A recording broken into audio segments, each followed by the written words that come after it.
Hi, welcome to Telugu journalist channel. నా పేరు విష్ణుకుమార్, నేను సీనియర్ జర్నలిస్ట్ని.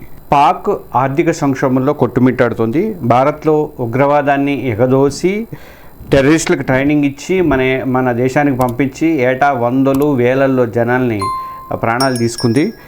ఇప్పుడు అంతకంతకి కూడా పాకిస్తాన్ అనుభవిస్తుంది. ఆపరేషన్ సింధూర్ తర్వాత మన దేశం పెట్టినటువంటి ఆంక్షలతోటి వెలువెల్లాడుతోంది, గిజగిజా కొట్టుకుంటుంది. ఒకే ఒక్క కండిషన్తో ఈ మధ్య పెట్టినటువంటి ఒకే ఒక్క కండిషన్తో ఆ దేశ ఆర్థిక వ్యవస్థ మొత్తం కూడా అతలాకుతలం అవుతుంది, కొలాప్స్ అవుతుంది. పాక్లో నిత్యావసర ధరల వస్తువులు కూడా పెరిగిపోయాయి. చాలా ప్రాబ్లమ్స్ ఉన్నాయి. ఆర్థిక పరిస్థితి దారుణంగా తయారైంది. ఏంటి ఆ డెసిషన్ ఏంటి, భారత్ తీసుకున్నటువంటి డెసిషన్ ఏంటి, పాకిస్తాన్ ఎందువల్ల నష్టపోతుంది అన్నది నేను ఈ వీడియోలో వివరిస్తాను. ప్రతి ఒక్కరు కూడా మన తెలుగు జర్నలిస్ట్ ఛానల్ని సబ్స్క్రైబ్ చేసుకోండి. భారత ప్రభుత్వం నిషేధంతో పాకిస్తాన్కి ఒక గట్టి షాక్ అనేది తగిలింది. పహల్గాం ఉగ్రవాద దాడి తర్వాత మే 2 నుంచి కూడా భారత్ పాకిస్తాన్ సంబంధించినటువంటి నౌకలన్నిటి మీద కూడా నిషేధం అనేది విధించింది. దీంతో భారతీయ పోర్టుల్లోకి ఆ పాకిస్తాన్ నౌకలకి ఎంట్రీ అనేది లేదు. ఈ నిషేధం వల్ల పాకిస్తాన్ ఎగుమతులు దిగుమతుల మీద తీవ్ర ప్రభావం అనేది చూపిస్తోంది.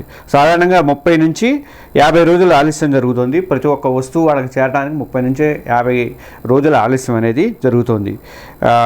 అంటే కరాచీ కానీ, కాసిం కానీ, గ్వాదర్ లాంటి పాక్ పోర్ట్లలో నౌకలు లంగర్ వేసుకొని వెయిట్ చేస్తున్నాయి. వాటికి సరుకులు తొందరగా ఇమ్మీడియట్గా వచ్చే పరిస్థితి అయితే కనబడట్లేదు. దాంతో లాజిస్టిక్ ఖర్చులు ఆకాశానికి పెరిగిపోయినాయి. భారత్ నిషేధం వల్ల షిప్పింగ్ ఖర్చులు భారీగా పెరిగిపోయినాయి. అలాగే కరాచీలో చెందినటువంటి ఎక్స్పోర్టర్స్ అందరూ కూడా చెప్తున్నట్లుగా వాళ్ళు చెప్తున్న దాన్ని బట్టి చూస్తే లాజిస్టిక్స్ ధరలు, లాజిస్టిక్స్ అంటే రవాణా ఛార్జీలు, బీమా ఖర్చులు ఇట్లాంటివన్నీ కూడా విపరీతంగా పెరిగిపోయినట. దీంతో వ్యాపారులు తీవ్ర నష్టాలని ఎదుర్కొంటున్నారు అక్కడ దేశంలో.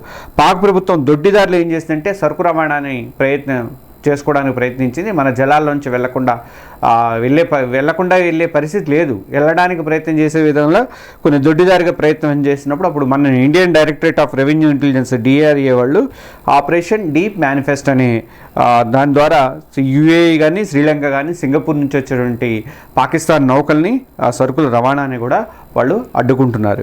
పాక్ నౌకలపై నిషేధ విధించడంతో మన జలాల మీద నుంచి వెళ్ళడానికి ఎట్టి పరిస్థితిలో కూడా వాళ్ళకి యాక్సెప్టెన్సీ ఇవ్వటం లేదు. దాంతో వాళ్ళు ఇదైపోయారు. పైగా మన 9 కోట్ల రూపాయల విలువైనటువంటి దాదాపు 1100 మెట్రిక్ టన్నుల సరుకును కూడా సీజ్ చేసి పడేశారు మన వాళ్ళు.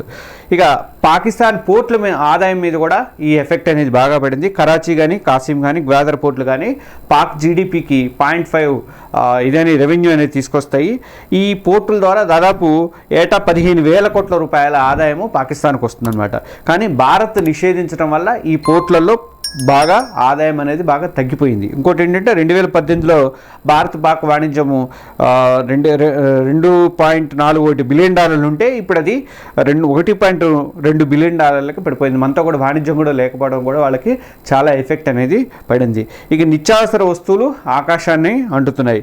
గత వారంలో పాక్ ప్రభుత్వం నిత్యావసర వస్తువుల ధరలను కూడా భారీగా పెంచేసింది. బయట నుంచి వచ్చే సరుకులు లేకపోవడం వల్ల భారీగా పెంచేసింది. LPG గ్యాస్ సిలిండర్ ధర 50% పెరిగిపోయింది. అక్కడ సబ్సిడీ సిలిండర్ ధర $1,000 నుంచి 1,500కి చేరింది. ఇక పెట్రోల్ రేట్ అయితే ₹75.50, అంటే ఇక ట్యాక్స్లు కూడా కలపాలి కదా, అది నుంచి ₹80కి పెరిగింది. డీజిల్ ధర ₹79 నుంచి ₹82 పెరిగింది. దానికి తోడు ట్యాక్స్లు కూడా తోడేసరికి వాళ్ళు పెట్రోల్, డీజిల్ ఛార్జీలు కూడా పాకిస్తాన్లో విపరీతంగా పెరిగిపోయినాయి. జూలై 1 నుంచి ఈ ధరలు ఇంకా పెరిగే అవకాశం ఉందని చెప్పేసి అంటున్నారు. ఇక మదర్షిప్లు పూర్తిగా ఆగిపోయినాయి. పెద్ద షిప్లు, మదర్షిప్లు ఆగిపోయినాయి. భారత్ నిషేధం వల్ల మదర్షిప్లు పాకిస్తాన్కి వెళ్ళడం అనేది దాదాపుగా పూర్తిగా ఆగిపోయింది. దాంతో పాక్ ఏం చేస్తుందంటే ఫీడర్ నౌకలు, చిన్న నౌకలు తీసుకొని ఫీడర్ నౌకల మీద ఆధారపడుతుంది. ఈ ఫీడర్ సర్వీసుల వల్ల సరుకులు కొలంబో నుంచి కానీ UAEలోని జబిలీ అలీ పోర్ట్లలో వదిలేస్తున్నాయి అనమాట. అక్కడ నుంచి పాక్ తీసుకురావడానికి ఫ్లైట్ ఛార్జీలు పడుతున్నాయి, టైము, ఈ రెండు కూడా చాలా ఎక్స్పెన్సివ్ అయిపోయింది వాళ్ళకి.